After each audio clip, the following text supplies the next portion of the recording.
Hello and welcome to installment 7 in this little series of tutorials looking at your oral commentary.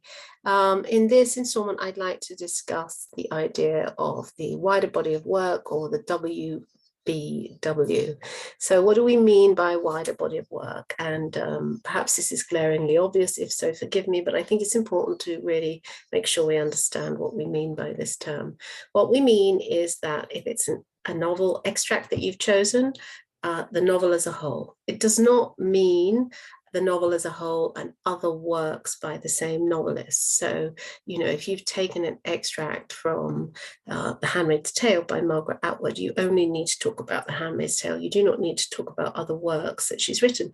If you want to, link out briefly to other novels that also engage with your global issue, you may do so, but fundamentally you need to show knowledge and understanding of the work as a whole, so the novel as a whole. If it's a poem, then the anthology or the collection from which your poem has been taken, and therefore you want to look at, maybe three other poems in that anthology. If it is a play, a 5-act play, then, if you've looked at Act 2, you want to try to look at some other moments in the play, preferably from other acts. Lyrics, other lyrics from other songs in the same album. A film still, then we're talking about other moments within the film as a whole. Advertising campaign, then clearly other adverts that are part of the same wider campaign. I could go on, but I think I've made my point. What are you going to choose? Where are you going to choose from? Well, I think it's really important when you're looking at pulling your examples from the wider body of work that you make sure you demonstrate knowledge and understanding of the work as a whole.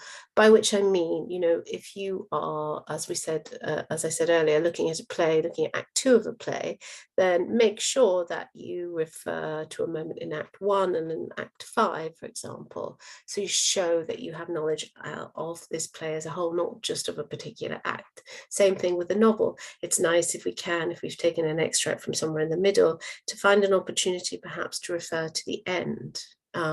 So make sure that you select your examples, your moments, in a way that demonstrates that you have knowledge of that work as a whole, not just a particular moment. And that means sampling from the beginning, middle, and the end, really, doesn't it?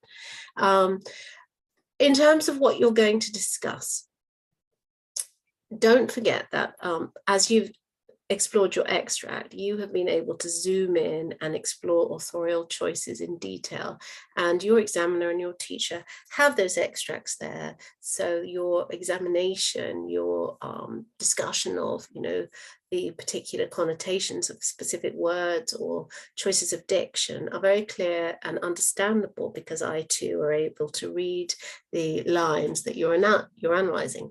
However, when you start to talk about the wider body of work, we're talking rather more generally. And so I think it makes sense, if we can, to explore authorial choices that are perhaps a bit more generic and therefore easier to refer to without the extract in front of you. What do I mean by this? What I mean by this is that perhaps we can talk about the impact of the title. This is a very easy thing to talk about, immediately makes sense to your listener, and you can link that perhaps to your global issue. Perhaps there is, a recurrent image or motif that runs throughout the work, again, that links to your global issue.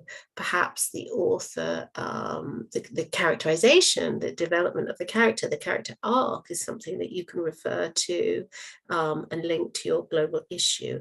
These larger authorial choices are, I think, much easier for you to discuss without having the extracts in front of you, and definitely a lot easier for your listener to understand and engage with as you're discussing. So you do not have to learn quotes from other moments in your work. Of course, if you want to, yes, you can, and that may be helpful. That may kind of strengthen your conversation about this particular moment.